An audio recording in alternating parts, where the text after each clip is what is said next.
Imagine you own a $50 million jet, but the day you board it, you're treated like you're only fit to mop floors. Today's story isn't fiction.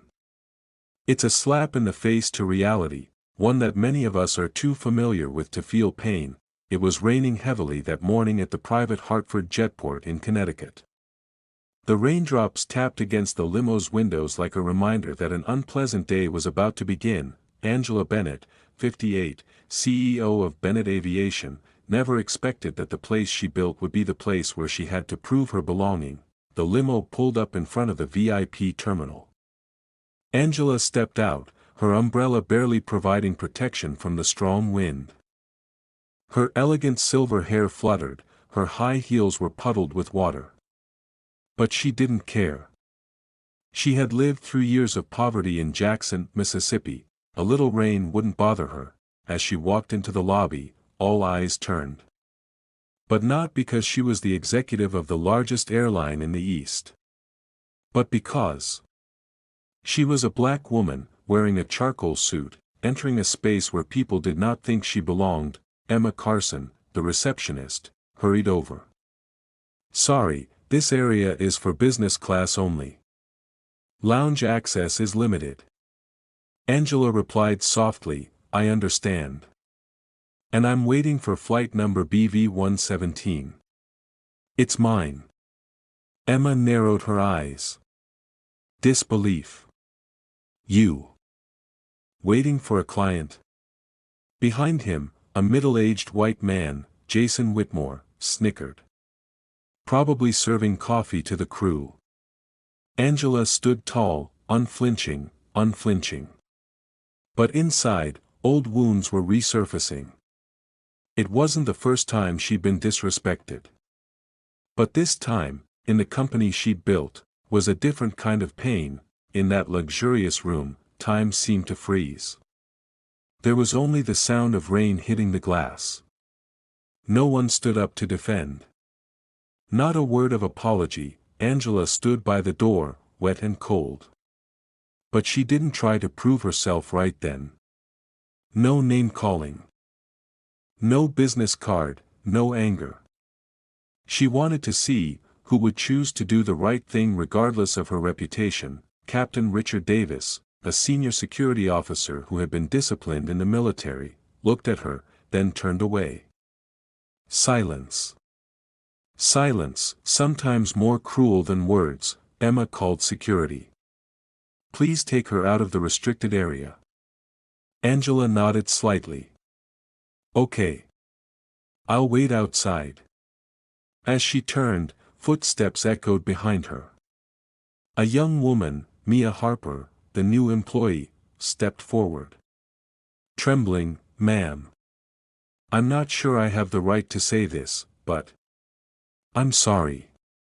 The way we treated you was wrong." Angela looked at the girl, her eyes softening for the first time. "What is your name?" "Mia. I've only been here 3 weeks." Angela nodded. "I'll remember that name." It was at that moment that another man entered the room, Ethan Brooks, Bennett Aviation's legal counsel, and Angela's closest friend of 20 years. "Emma," he said, "she's the CEO of the company. She signed the order to pay all of you this month." The room exploded into silence. Jason stepped back, blushing. Emma stiffened, her face pale. Davis remained silent. Ethan continued, "And I recorded everything. Including service attitude, words and expressions. There will be an internal investigation after the flight departs." Angela said nothing. She just turned around and boarded the plane. But before the door closed, she left a message: "I don't need you to serve me. I need to know which of you has the dignity to serve the community." The BV-117 jet took off from Hartford at 9:47 a.m. Angela Bennett sat quietly by the window, looking out at the autumn New England woods under a sky of gray clouds. But in her mind, things were far from peaceful. She wasn't thinking about Jason, or Emma, or the contemptuous looks. She was thinking about something bigger. What would happen if she didn't act? How many more would be treated like she was? And how many would stay silent like Captain Davis, headquarters in Washington, D.C. No press. No cameras. Just 12 people in the room. Angela stood before them, the senior leadership, the board, and the legal team. On the screen, there were clips from airport security cameras, Emma scolding, Jason laughing, and Davis glancing away. She didn't need to shout. Her voice was low, but it was enough to make the room hold its breath. If I were a real passenger, not a CEO, would you consider me worthy of flying? Silent, your answers are all I need to know where we stand in our cultural journey. After the meeting, Emma Carson was fired immediately. Jason Whitmore was forced to resign from the honorary board of shareholders. Captain Davis was suspended, pending an investigation into his irresponsible behavior. Mia Harper was invited into Angela's private office. When the young woman entered, still shy, Angela simply smiled and said, "I need someone like you. Someone with courage and conscience. I want you to help me build a new training program, one about dignity and service to others." Mia was in tears. Angela signed off on the Bennett Equity Initiative, an internal training program that empowered employees and required all managers to undergo a socio-cultural awareness assessment. This wasn't an image polishing campaign. This was a radical change. A leaked video, it went viral on social media. CNN, NBC, and even late-night talk shows all mentioned it. Black CEO faces racism at her own company. But what shook America wasn't the incident, it was how she confronted it and made amends. That evening, in a live interview, the reporter asked, "Do you regret not revealing your identity sooner?" Angela smiled slightly. A deep smile. "If I have to say I'm the CEO to get respect, then we've lost." After the incident, not everyone left. Some chose to stay and change. Lucas Thompson, the technical lead, who had been silent that day, knocked on Angela's door. He was 38, had worked at Bennett for 12 years. His eyes were full of remorse. "I stood there. And I said nothing. You were right.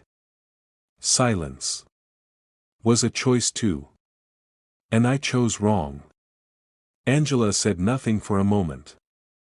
Then she stood up and walked to the window, looking out at Pennsylvania Avenue as it slowly sank into the evening. "I don't need you to apologize for me. I need you to make it right for the others, the ones who will never have a voice." Lucas then became the first person to sign up for the Rebuild Reflect training program, where employees are guided to reflect on their own biases, listen to the experiences of their minority colleagues, and commit to changing their behavior. Emma, for her part, disappeared from the media after the incident. But a year later, she unexpectedly sent Angela a handwritten letter. In the letter, she said she was volunteering at a center for African American children in Baltimore. "I don't know if I can change the past, but I won't let it happen again in the future, if I can." Angela didn't respond to the letter. But she kept it, tucked inside her bedside book, To Kill a Mockingbird. A reminder that redemption begins with awareness, not communication. 6 months later, at a national business conference in Chicago, Angela was invited to speak. In front of 3,000 people, she told the whole story, without glossing over or softening it. "I used to think building a company was enough. I was wrong. You can't change society if you don't start with the people you pay. Justice doesn't come from a policy. It comes from a person who says, 'I was wrong. And I want to make it right.'" One spring afternoon, at the waiting room of Atlanta International Airport, Angela happened to see an 8-year-old black girl holding a copy of her newly published book, The Sky Has Room for All of Us.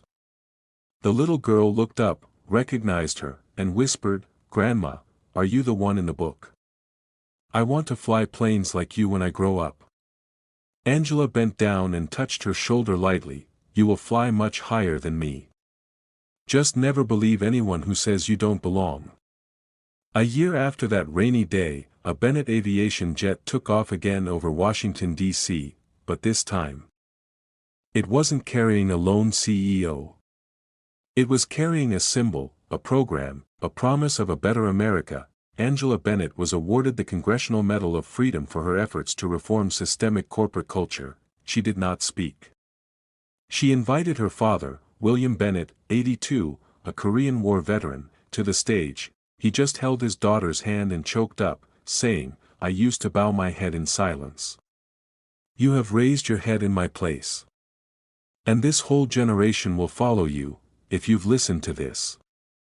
Perhaps you've also had a wound in your heart from silence. Perhaps you've been ignored, witnessed injustice and didn't know what to do."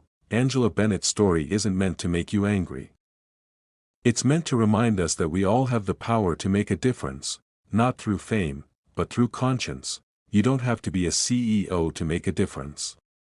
You just have to be the first to say sorry, the first to stand up, the first to not look away, because great things often start with small gestures, like a timely thank you, an act of kindness at the airport, or a colorblind handshake.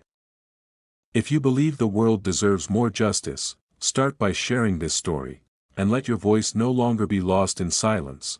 If you've listened this far, perhaps you have had a wound in your heart from silence. Perhaps you have been despised, witnessed injustice and did not know what to do. Angela Bennett's story isn't meant to make you angry. It's meant to remind us that everyone has the power to change, not through fame, but through conscience. You don't have to be a CEO to make a difference. You just need to be the first to say sorry, the first person to stand up, the first person not to turn away, because great things often start with small gestures, like a timely thank you, an act of kindness at the airport, or a colorblind handshake. If you believe the world deserves more justice, let's start by sharing this story, and let your voice no longer be lost in silence. Subscribe to channel, comment your thoughts below, and share this story with those who are still looking for hope in this troubled world.